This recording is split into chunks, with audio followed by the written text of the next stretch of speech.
मी श्याम पाटील आपले लेवा जगत न्यूज मध्ये स्वागत करीत आहे। बड़ी दूर दूर तीर्थों पर जाते हैं, लेकिन हम सभी कितनी भाग्यशाली आत्माएं हैं जो 12 ही ज्योतिर्लिंगम का दर्शन हमें एक ही स्थान पर हो रहा है। तो आज का दिन बहुत ही विशेष दिन है हम सभी के लिए, और इसी अवसर पर आज ब्रह्मा कुमारीज की ओर से ये ग्राम विकास कार्यक्रम का भी आयोजन किया गया है, जिसके मुख्य अतिथि हमारे बीच पहुंच चुके हैं। मैं हमारे अतिथियों को मंच पर आमंत्रित करती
और सभ्यता के दर्शन कराए जाते हैं, तो वो सब गांव के रूप में ही कराए जाते हैं।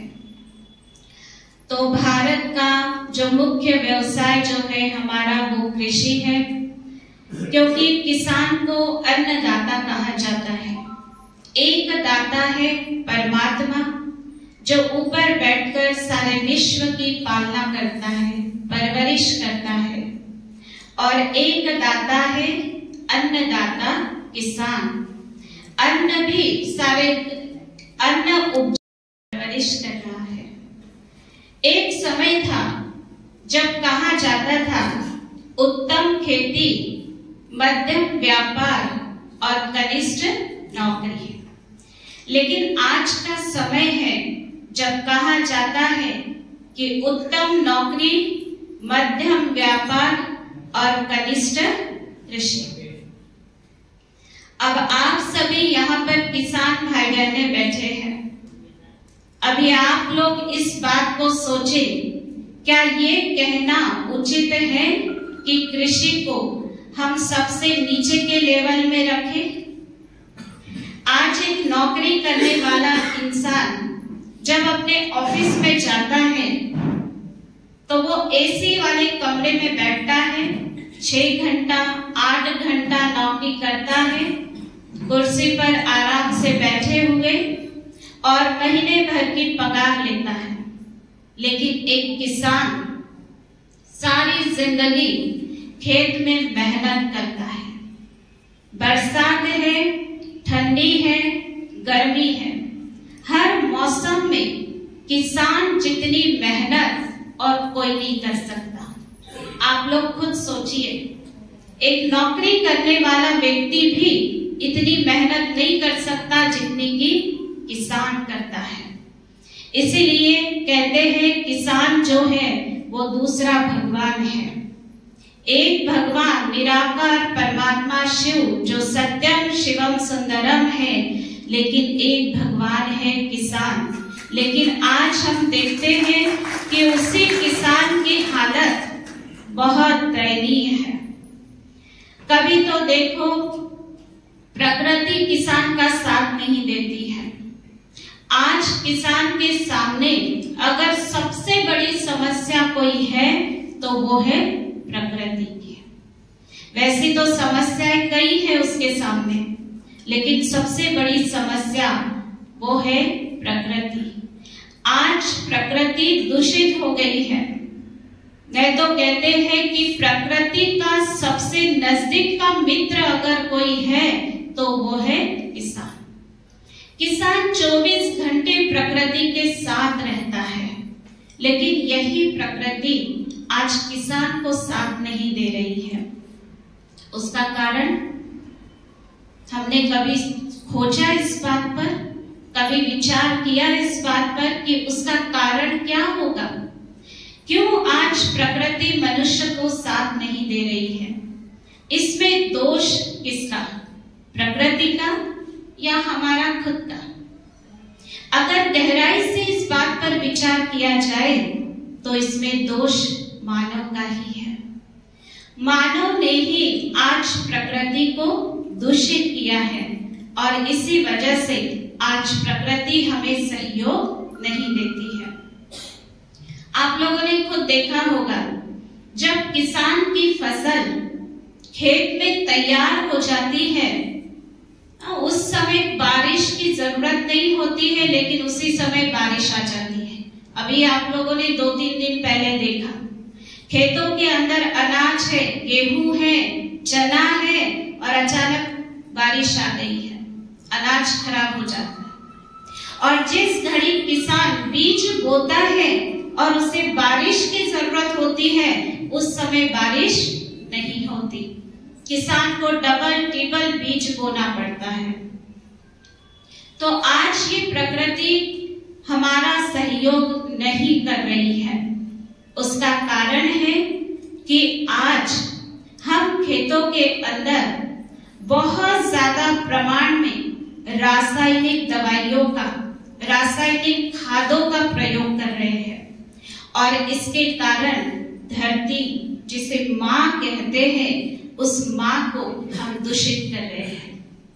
कहते हैं रासायनिक दवाइयों का बहुत ज्यादा प्रयोग करने से जमीन के अंदर, मिट्टी के अंदर जो मित्र कीट होते हैं वो नष्ट हो जाते हैं और वो नष्ट हो जाने के कारण हमारी फसलों को भी नुकसान होता है। और फसलों को भी जब कीट लगती है तो हम और ज्यादा प्रमाण में उसके अंदर वो दवाइयों का छिड़काव करते हैं, जिसके कारण अनाज के अंदर जहर भरता है। कहते हैं ना, आज इंसान थाली के अंदर खाना नहीं खा रहा है लेकिन जहर खा रहा है। स्लो पॉइजन जिसे कहा जाता है, हम बड़ी शान से थाली में परोस के उसे खाते हैं, लेकिन शायद हम ये भूल जाते हैं कि यही अन्न जब हमारे शरीर के अंदर जाएगा तो वो हमारे शरीर को कई बीमारियों से ग्रसित कर देगा। आप लोगों ने सुना होगा, आज नई नई बीमारियां दुनिया के अंदर बढ़ती जा रही हैं। अगर हम 100 साल, 150 साल भी अगर पीछे चले जाए, उस समय भी दुनिया के अंदर इतनी बीमारियां नहीं थी जितनी कि आज है। दिनों दिन बीमारियां बढ़ती ही जा रही है। आप लोगों को शायद पता भी होगा, पंजाब के अंदर एक ट्रेन चलती है, उस ट्रेन का नाम ही है कैंसर एक्सप्रेस ट्रेन। क्यों नाम दिया गया उसे? क्योंकि पंजाब के अंदर गेहूं बहुत ज्यादा होता है और वहां पर उस फसल पर रासायनिक दवाइयों का बहुत ज्यादा प्रमाण में प्रयोग किया जाता है। पहले जमाने में देखिए इतनी दवाइयां नहीं थी। आज जो हम फसलों के ऊपर डालते हैं, इतनी दवाइयां पहले जमाने में नहीं थी। आज नई नई दवाइयां निकलती जा रही है। और जब संसार में हरित क्रांति आई तो हरित क्रांति में क्या हुआ? इन रासायनिक दवाइयों का प्रयोग किया गया, जिससे पैदावार बहुत ज्यादा प्रमाण में मिलने लगी और मनुष्य, किसान उससे आकर्षित होने लगा। उसने सोचा कि भाई इन दवाइयों के असर से, इन दवाइयों के प्रयोग से हमें अनाज बहुत ज्यादा प्रयोग में, बहुत ज्यादा प्रमाण में मिल रहा है, तो उसने उन दवाइयों का बहुत ज्यादा प्रयोग करना शुरू कर दिया। इसीलिए आज देखो एक ऐसी ट्रेन चलानी पड़ रही है जिसके अंदर सारे कैंसर से पीड़ित मनुष्य होते हैं, रोगी होते हैं, जिन्हें इलाज के लिए उस ट्रेन में ले जाना पड़ता है। तो आज मनुष्य ने लोभ में आकर, लालच में आकर उन दवाइयों का प्रयोग करना शुरू कर दिया।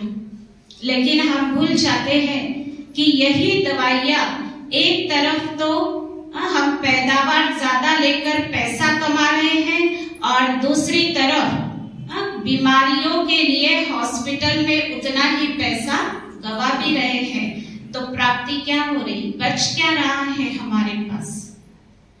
तो वास्तव में हमारी प्राचीन खेती को अगर हम देखें तो प्राचीन समय में इस प्रकार की खेती नहीं होती थी। कहते हैं ना, श्री कृष्ण के समय पर भी खेती होती थी। श्री कृष्ण की दुनिया में भी खेती होती थी। इसलिए श्री कृष्ण के बड़े भाई बलराम के हाथ में क्या दिखाते हैं? हल दिखाते हैं ना। हल कहाँ यूज किया जाता है? हल खेतों में यूज किया जाता है। तो खेती उस समय भी होती थी, लेकिन उस समय की खेती सात्विक थी। उस समय इस प्रकार की दवाइयों का प्रयोग नहीं होता था। उस समय की खेती बहुत भक्ति भावना से होती थी। चलिए हम श्री कृष्ण के जमाने की बात छोड़े, लेकिन अभी भी 100 साल 150 साल पीछे की भी खेती को अगर हम देखें तो किसान जब खेत में बीज बोने जाता था तो वो पहले क्या करता था? धरती माँ की पूजा करता था। खेत में प्रयोग होने वाले जो भी उसके औजार होते थे उनकी वो पहले पूजा करता था। और खेत में जब वो बीज बो रहा है उस समय भी उसके अंदर की भावनाएं क्या होती थी? क्या भावनाएं होती थी? उस समय भी भक्ति भाव से वो बीज बोता था और उसकी भावनाएं शुद्ध भावनाएं होती थी कि मैं अपने खेत में बीज बो रहा हूं और ये बीज मेरे परिवार की परवरिश करेगा। शुद्ध विचारों के साथ वो बीज बोता था। और आज के जमाने में जब किसान खेत में बीज बोता है तो किन विचारों से बोता है? किन विचारों से बोता है? आप सभी किसान भाई यहाँ बैठे हैं। सबसे पहला विचार किसान को आता है कि भाई मैं इस साल इस बीज को खेत में बो रहा हूं, लेकिन पता नहीं, क्या पता नहीं? पता नहीं मेरा ये बीज सही तरह से अंकुरित होगा या नहीं होगा, या मुझे दोबारा बीज बोना पड़ेगा। शुरुआत ही हमने कैसी की? नेगेटिव विचारों से। बीज बोते समय नेगेटिव विचार। अच्छा, बीज बो लिया, फसल आ गई, फसल को काट के तैयार कर लिया, उसके बाद फिर नेगेटिव विचार। कौन सा? कि भाई मेरी फसल तैयार तो हो गई, लेकिन जब मैं इसे मार्केट में लेकर जाऊंगा तो मुझे सही दाम मिलेगा या नहीं मिलेगा। शुरू से लेकर लास्ट तक क्या था हमारे अंदर? नेगेटिव। तो उन नेगेटिव वाइब्रेशन को हमारे पेड़ पौधों ने, हमारी धरती माँ ने ग्रहण किया और वो हमें वही देगी जो हमारी सोच होगी। तो मनुष्यों की सोच का प्रकृति के ऊपर बहुत असर होता है। इसीलिए हमारी ये जो ब्रह्मा कुमारी संस्था है, इसके अंदर 18 विंग्स है, जिसमें से एक है ग्राम विकास। ग्राम विकास प्रभाग के अंतर्गत हम सभी किसानों को जैविक प्लस यौगिक खेती करने के लिए प्रोत्साहित करते हैं। आज जो जैविक खेती कर रहे हैं उनके अनुभव है कि जैविक खेती करने से हमें बहुत अच्छा अनाज, बहुत अच्छी सब्जियां, बहुत अच्छे फल मिल रहे हैं। कई लोग कहते हैं भाई अगर हम रासायनिक दवाइयों का प्रयोग नहीं करें तो सब्जियों को, फलों को कीड़े लग जाएंगे। लेकिन नहीं, जैविक पद्धति के अंदर भी ऐसी कई दवाइयां हैं। इसीलिए कहते हैं कि हम गाय को पालना शुरू करें। गो माता है ना, वो भी माँ है ना, हमारी माता उसे कहते हैं, वो माँ है। तो उस माँ की भी हम परवरिश करें, क्योंकि गाय का गोबर कहो, उसका गोमूत्र कहो, वो दवाई का काम करता है खेत की फसल के लिए। तो जैविक पद्धति के अंदर ऐसी कई विधियां हैं जिसका छिड़काव करने से, जिसका खाद बनाने से जमीन की खोई हुई शक्ति को हम वापस ला सकते हैं, क्योंकि ये रासायनिक दवाइयों के प्रयोग से धरती की शक्ति खत्म हो गई है। और आज अगर कोई किसान कहता है कि हम आज ही अगर जैविक खेती करना शुरू करें तो धरती उतनी पैदावार नहीं देती है। क्यों? क्योंकि हमने ही धरती को इतना बंजर कर रखा है, इसलिए आज वो पैदावार नहीं दे रही है। लेकिन धीरे धीरे जैविक पद्धति से अगर हम शुरुआत करें तो धरती की वो उपजाऊ शक्ति को हम पुनः प्राप्त कर सकते हैं। तो आज दुनिया के अंदर ऐसे कई किसान हैं जो जैविक रीति से खेती कर रहे हैं, लेकिन हमारी संस्था ने उसके अंदर एक प्रयोग और किया है, वो है यौगिक खेती। आप लोग भी इस बात को बहुत अच्छी तरह से समझते होंगे कि मानव के विचारों का पेड़ पौधों पर बहुत असर पड़ता है। इसका प्रयोग भी किया गया है। कहते एक प्रयोगशाला के अंदर 2 पौधे रखे गए थे।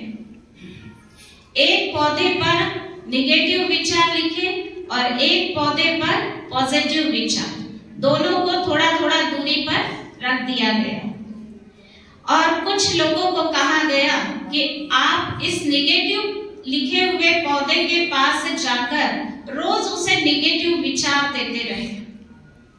तो लोगों ने उसको निगेटिव विचार देना शुरू किया और एक गमले में जहां पॉजिटिव लिखा हुआ था तो कहा इसे आप अपने पॉजिटिव विचार देना शुरू करें। तो लोगों ने उसे पॉजिटिव विचार देना शुरू किया और कुछ ही दिनों में उन्होंने देखा कि जिस पौधे को निगेटिव विचार दिए जा रहे थे वो पौधा धीरे धीरे मुरझाने लगा और एक दिन पूरा खत्म हो गया। लेकिन जिस पौधे को पॉजिटिव विचार दिए जा रहे थे वो पौधा धीरे धीरे बढ़ने लगा और बहुत हरा भरा होकर के बहुत अच्छी तरह फल भी देने लगा। तो साइंटिस्ट लोगों ने भी इसके ऊपर रिसर्च किया है और उन्होंने भी इस बात को स्वीकार किया है कि मानव की भावनाओं को प्रकृति ग्रहण करती है। तो आज देखिए जब किसान खेत में जाता है तो क्या करता है? आज देखिए मोबाइल सभी के पास है। आज कोई ऐसा नहीं होगा जिसकी जेब के अंदर मोबाइल ना हो। जब किसान खेत में जाता है, मोबाइल लगाता है, मोबाइल में क्या सुनता है? क्या सुनता है? फिल्मी गीत। वो कहता है खेत में मेरा टाइम पास नहीं होता है, मैं अकेला रहता हूँ, तो टाइम पास करने के लिए वो मोबाइल में फिल्मी गीत सुनता है। या तो हमने तो यहाँ तक देखा है कि कई किसान ऐसे होते हैं जो ट्रैक्टर जब खेत में लेकर जाते हैं ना, उनके ट्रैक्टर में टेप लगा होता है और उस टेप के अंदर वो गांव से जब जा रहे होते खेत की तरफ, तब से ही वो फिल्मी गीत बजाने शुरू कर देते हैं। और खेत में भी अगर हम वही गीत बजा रहे हैं, वही गीत सुन रहे हैं, तो हमारे विचार भी क्या चलेंगे? वही चलेंगे और वही प्रकृति भी ग्रहण करेगी। हमारे खेत के पेड़ पौधे भी उन्हीं बातों को ग्रहण करेंगे। इसलिए यौगिक खेती अर्थात शुद्ध भावनाओं के साथ हम खेती करें। खेत में जब हम जाएं तो अच्छे विचारों के साथ, पॉजिटिव विचारों के साथ हम खेती का कार्य शुरू करें। इसलिए ये जो ग्राम विकास प्रभाग है हमारी संस्था के अंदर, उसमें कई ऐसे भाई बहने हैं जो जैविक और यौगिक खेती कर रहे हैं। और इतना ही नहीं, हमारी संस्था का जो हेडक्वार्टर है माउंट आबू, वहां पर भी तपोवन करके एक बहुत बड़ा एरिया है जहां पर पूरी जैविक और यौगिक खेती की जाती है।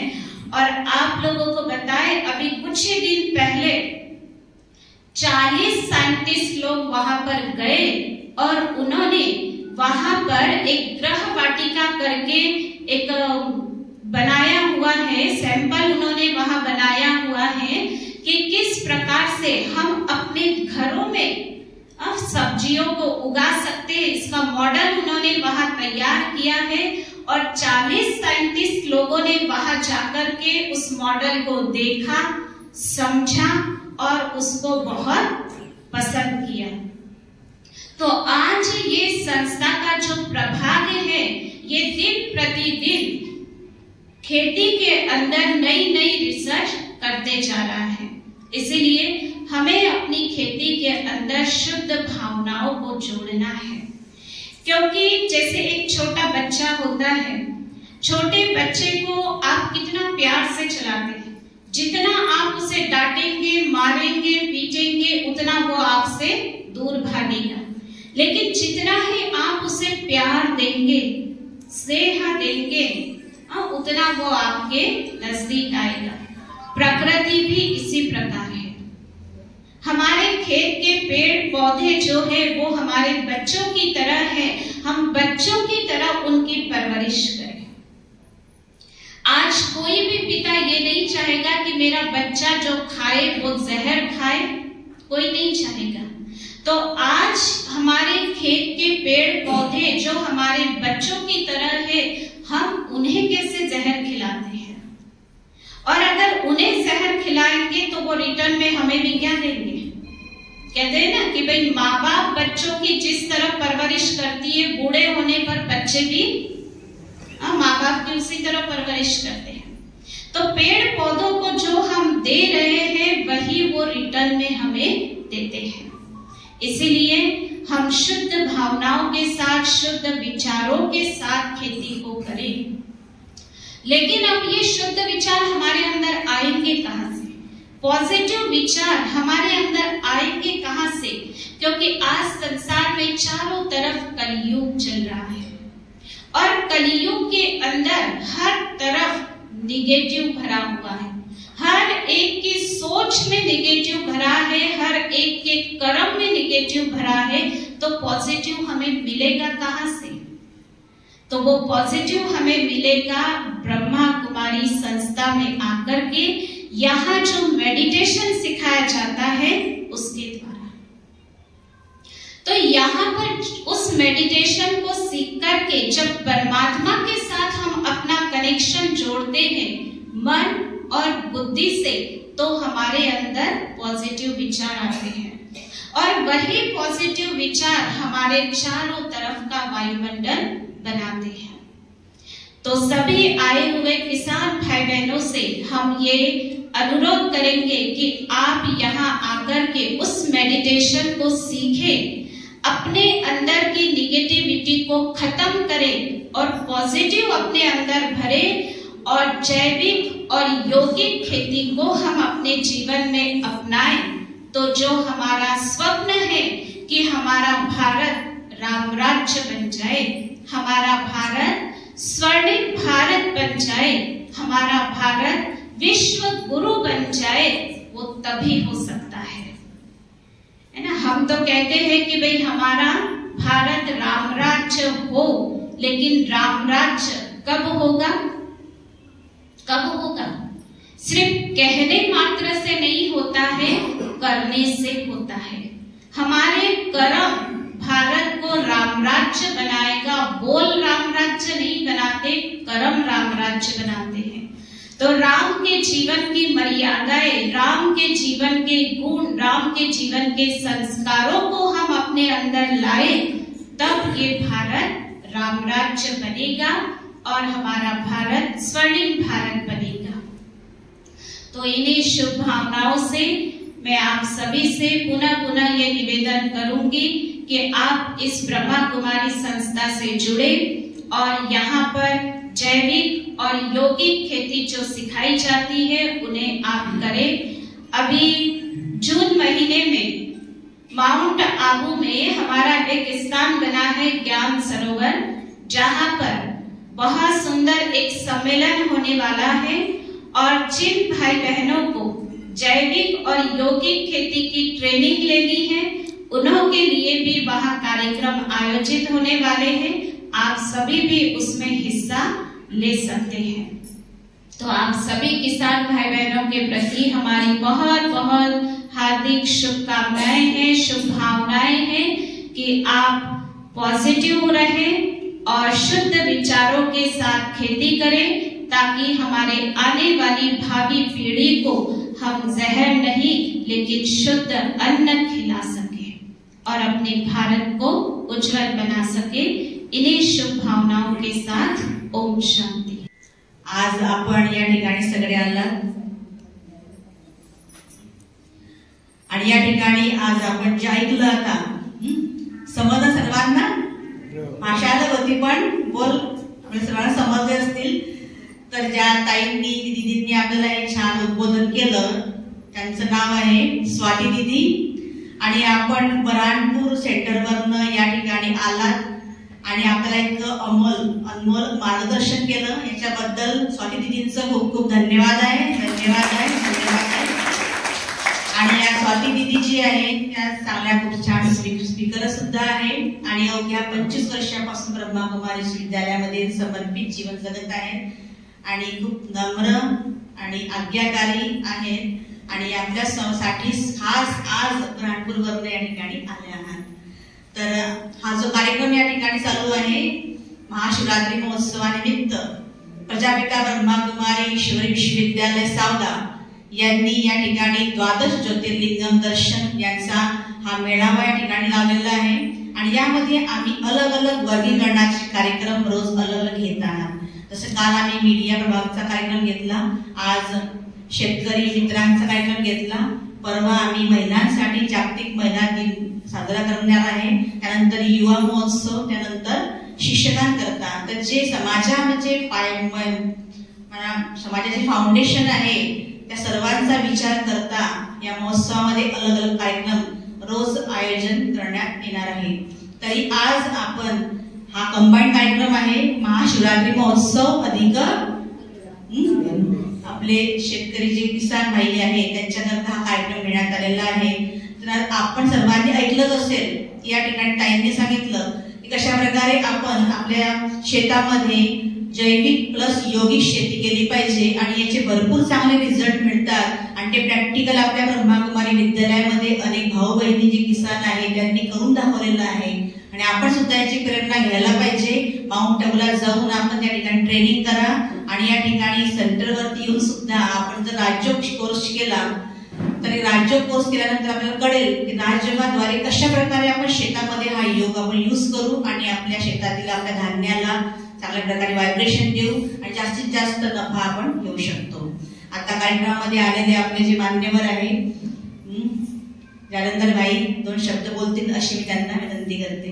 प्रजापिता ब्रह्मकुमारी ईश्वरीय विश्वविद्यालय सावदा या संस्थेमार्फत महाशिवरात्रीचा महोत्सव या कार्यक्रमाचं उद्घाटन आपण सर्वांनी केलेलं आहे आणि त्याचबरोबर आपण पाहिलं की आपल्याला 12 ज्योतिर्लिंगाचं दर्शन सुद्धा दीदींच्यामुळं या संस्थेमुळं आपल्याला एकाच ठिकाणी झालेलं आहे।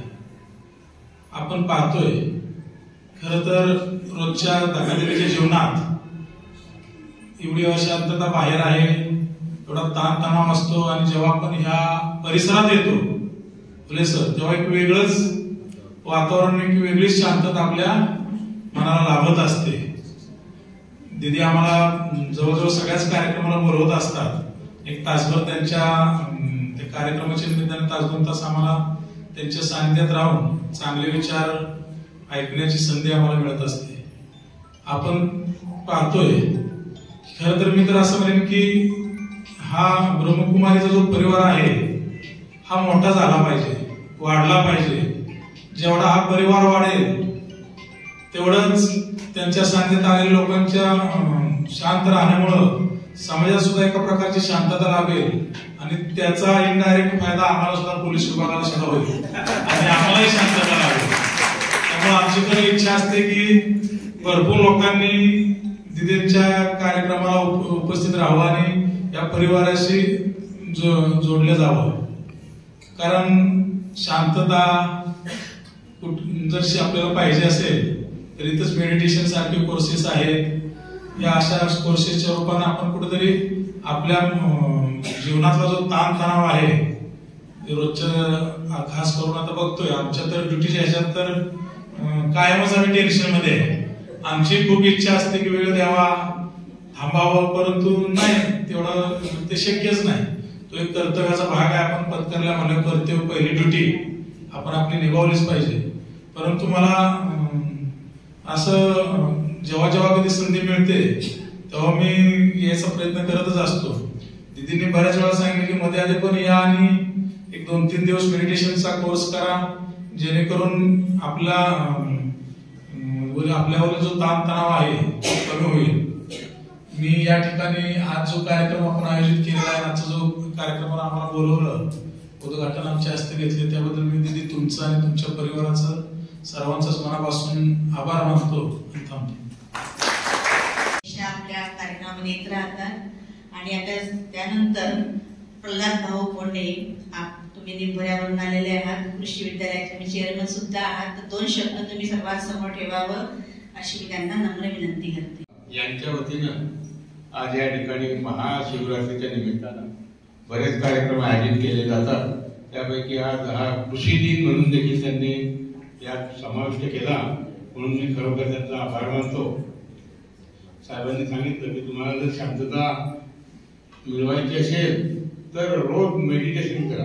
मी सर्वांना विनंती करतो की आपण ब्रह्ममुहूर्तावर उठून, ब्रह्ममुहूर्त किती वाजता असतं? पिकू 4 वाजता उठून आपण 1 तास तरी मेडिटेशन करा, म्हणजे सर्व आपल्याला स्वतःला शांतता मिळेल, परिवाराला शांतता मिळेल। म्हणून प्रत्येकाला विनंती करणार आहे की मेडिटेशन करा, ब्रह्माशी आपण एकनिष्ठ व्हा अशी विनंती करतो। आणि कृषी हा एक घटक कसा दुरावला जातो त्याला कसं इतर दिदींनी आपल्याला सर्वांना सांगितलेलं आहे, त्याप्रमाणे आपण कृषीची सेवा करा, ध्येयनिष्ठ बाळगून कृषीची सेवा केल्यास सर्वांना त्यापासून फायदा होणार आहे असं दिदींनी सांगितलं। ते आपण प्रत्येकानं आचरणात आणावं अशी मी विनंती करतो। माझी 2 शब्द सांगतो। आज प्रजापिता ब्रह्मकुमारी विश्वविद्यालय इथे आज मला आमंत्रण दिलं आणि विशेष करून इथे 12 ज्योतिर्लिंगाचं दर्शन झालं। आज उद्या परवा आपली महाशिवरात्री येते, त्या महाशिवरात्रीचं दर्शन आजच झालं आणि खूप बरं वाटलं। उलट मी तर म्हणते आता परिसरातल्या लोकांनी इथे येऊन जास्तीत जास्त आपल्या 12 ज्योतिर्लिंगाचं दर्शन घ्यावं एवढीच मी अपेक्षा ठेवते की इथे जे 5 दिवसाचे जे कार्यक्रम आयोजित केलेले आहे त्याचा सुद्धा आपल्या सावदा परिसरातील लोकांसाठी खूप फायदा होणार आहे। त्याच्यामुळे जास्तीत जास्त आपल्या सावदा परिसरातील आणि आजूबाजूच्या परिसरातील लोकांनी येऊन इथला लाभ घ्यायचा आहे। एवढेच मी 2 शब्द बोलते। धन्यवाद। या महाआरतीचा लाभ घ्या, दर्शनाचा लाभ घ्या आणि सर्व काही या राजयोगाचं जे काही जाणून घ्या। प्रजापिता ब्रह्मकुमारी ईश्वरीय विश्वविद्यालयातर्फे आज हा जो उद्घाटन सोहळा या ठिकाणी आयोजित केलाय, त्यानिमित्तानं मंचावर असलेले सर्व आदरणीय आणि माझ्यासमोर बसलेल्या सगळ्या बंधू भगिनींना सावद्या गावाच्या दृष्टीने खरोखरच आजचा दिवस एक अतिशय आनंदाचा म्हणेल मी, आणि आता पुढचे येणारे दिवस, कारण या ठिकाणी आल्यानंतर आपल्याला 2 गोष्टींचा फायदा होणार आहे। एक, आध्यात्मिक क्षेत्रामधलं आपलं जे असेल काही ज्ञान त्यात भर पडणार आहे आणि त्या मार्गावरच एक आपला पाऊल पुढे पडेल। आपण ज्या वेळेला हे खालचं बघत आलो प्रदर्शन, त्यामध्ये एक गोष्ट जाणवली, आपल्याजवळ असलेले जे षड्रिपू आहेत ते षड्रिपू जर तुम्हाला घालवायचे असतील तर एक साधा उपाय नामस्मरणाचा। तुम्ही जर एंट्री केली तिथून आणि सगळे ज्योतिर्लिंगांची नावं वाचत जर आला तिकडे, मला असं वाटतं आपोआपच तुमच्याकडनं नामस्मरण होणार आहे आणि हे काम, क्रोध, लोभ, मोह, मद हे काही षड्रिपू आहेत ते आपोआप शरीरात जातात। नामस्मरणाची ताकद आहे आणि जोपर्यंत ते तुमच्या हृदयात जाणार नाही तोपर्यंत आपला जो परमात्मा आहे तो आपल्या हृदयात येणार नाही. कारण आपल्या हृदयात त्याला जर यायचं असेल तर आपलं हृदय पहिल्यांदा पवित्र असावं लागतं. आणि ते पवित्र जर करायचं असेल तर हे षडरूप गेले पाहिजे. आणि ते जर राहायचे असतील तर हे केलं पाहिजे. हा त्याच्यातला अर्थ आहे. मित्रांनो, दुसरा जो मार्ग आहे, दुसरा जो या ठिकाणी आपण बघितलं, कृषीच्या संदर्भामध्ये मार्गदर्शन, खरोखर ते खूप आवश्यक आहे आता अलीकडच्या काळामध्ये. आणि सगळ्यांना माहिती आहे, ते माहिती नाही असं नाही, पण ते करणं आवश्यक आहे. जसं की निधीजी सांगितलं, जोपर्यंत आपण ते ऍक्च्युअली करणार नाही, अनुभवणार नाही, त्याच्याशिवाय आपल्याला त्याचा फायदा मिळणार नाही. आपण करणार आहोत. उद्याचे परवाचे जे कार्यक्रम आहेत ते सगळ्यांनी खरोखर अटेंड केले पाहिजे असंही माझं मत आहे. आता तुम्ही सुरुवातीला आपली ती दीदी, काय तिचं नाव, खुशी, मी तिचं पहिल्यांदा अभिनंदन करतो. काय सुंदर तुम्ही गाणं, एक शब्द जर तुम्ही ऐकला असेल त्या गाण्याचा आणि तिचे हावभाव जर बघितले असतील तर मला वाटतं ते एक नामस्मरणच आहे. फार सुंदर, तिचं कौतुक करावं तेवढं कमी आहे. आणि तसंच कौतुक आपलं बरं दिदी, फार मेहनत घेतली आहे लोकांसाठी, समाजासाठी, आणि फार छान प्रकारची अरेंजमेंट केलेली आहे. नक्कीच मी आपल्या सगळ्यांचं कौतुक करतो, अभिनंदन करतो आणि आभारही मानतो की या निमित्ताने खरोखरच परिसराच्या लोकांना निश्चितच आध्यात्मिक क्षेत्रातला निश्चित फायदा होणार आहे. अशाच प्रकारचे कार्यक्रम आपल्याकडनं कायमस्वरूपी होत राहावे अशी प्रार्थना करण्यात प्रभूचरणी. आपण सर्वांनी पण या ठिकाणी आलात आणि खऱ्या अर्थानं आता तुम्ही लोक आहे की जे गावामध्ये सांगणार आहे की या आणि पहा, आपण ते काम करावं आणि जास्तीत जास्त लोकांना त्याचा फायदा करून द्यावा.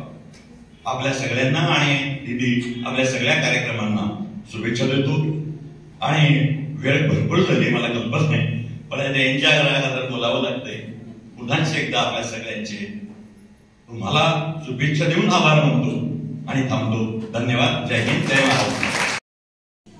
आप सभी को शिव जयंती की बहुत ही निर्वाण बहुत बहुत मुबारक हो, बधाई हो, अभिनंदन हो। शिवरात्रि तो ऐसे परसों है, लेकिन दोबारा तो आप लोग मिलेंगे नहीं, इसलिए आज के दिन आप सबको, और हर साल हम शिवरात्रि मनाते हैं, लेकिन हम कभी ये जानने की कोशिश नहीं करते कि शिवरात्रि मनाते क्यों है। तो अभी तो मैं पूरा परिचय आपको नहीं दूंगी कि क्यों मनाते हैं, क्योंकि टाइम हो गया है, लेकिन उसके जानने के लिए हमारा विद्यालय आप सभी का हमेशा स्वागत करेगा, क्योंकि ये जानना तो जरूरी है ना कि हम शिवरात्रि मनाते क्यों है, शिवरात्रि का अर्थ क्या होता है। शिवरात्रि पर हर साल उपवास करते हैं, क्यों करते हैं, खाना नहीं खाते, लेकिन हम कभी ये सोचते हैं कि खाना न खाने से क्या होगा, लेकिन हमें उपवास किस चीज का करना है, अपने बुराइयों का, जो बुराइयां हमें दुख देती है, उन बुराइयों को अपने अंदर से हमें निकालना है। तो हमें सदा ये सोचना है कि हमें किसी को दुख न देना है, न किसी से लेना है। इस शिवरात्रि पे हमें ये व्रत लेना है कि किसी को दुख न देना है, न लेना है, सबको दुआएं देनी है और सबसे लेना है। कर सकते हैं ऐसा? नहीं, क्योंकि दुआ किसी को देना बहुत बड़ी बात होती है, क्योंकि कोई हमारे साथ कैसा भी करे, लेकिन हम किसी को दुआ दें, क्योंकि हम जिसको जो चीज देंगे वही हमें वापस मिलता है। अगर किसी को हम अच्छा देंगे तो हमें अच्छा मिलेगा। तो हर आत्मा के हरे के प्रति क्या हमें सोचना है, अच्छे संकल्प, पॉजिटिव। जैसे खेती के लिए कहते, खेत में अगर पौधा है तो उसको जैसा हम संकल्प देते उसी अनुसार होता है। एक भाई हमारे पास खेती के, वो जब खेत में कुछ लगाते थे तो वो बीज जो है हमारे पास बाबा का फोटो जो होता है वहां पर ला करके रख देते थे कि भगवान की दृष्टि उसके ऊपर पड़ेगी, और भगवान की दृष्टि पड़ने से फिर खेत में अगर वो बीज डालेंगे तो उसका फल। और रियल में वो भाई हमेशा बोलता था कि जब भी ऐसा करता हूं तो हमारा खेत जो है बहुत अच्छा होता है, दुगुना तिगुना उसमें फसल निकलता है। तो जो यहाँ पर राजयोग सिखाया जाता है, अगर वो आप सीखेंगे और सीख करके अगर वो कार्य करेंगे तो उससे बहुत शक्ति मिलेगी, हमारी आत्मा को भी मिलेगी, खेत को भी मिलेगी, परिवार को भी मिलेगा। और अभी इस ज्योतिर्लिंगम लगाया हुआ है तो आप अपने परिवार वालों को, अड़ोसी को, पड़ोसी को, रिश्तेदारों को आप रोज भेजते रहिए। 11 तारीख तक उसका लाभ ले, क्योंकि 12 ज्योतिर्लिंगम देखने के लिए 12 जगह जाने पड़ेंगे। क्या कहते, हम फलानी जगह की यात्रा करके आए हैं, अभी तो आए जो सुनाई देता है हम यात्रा करने जा रहे हैं, यात्रा करने जा रहे हैं। लेकिन आप अपने परिवार वालों को, रिश्तेदारों को कहिए कि 12 जगह तो जाना, भले जाना, लेकिन पहले उसका दर्शन आपके सावधान शहर में आया हुआ है, आप दर्शन कीजिए और उसका लाभ लीजिए। ओम शांति।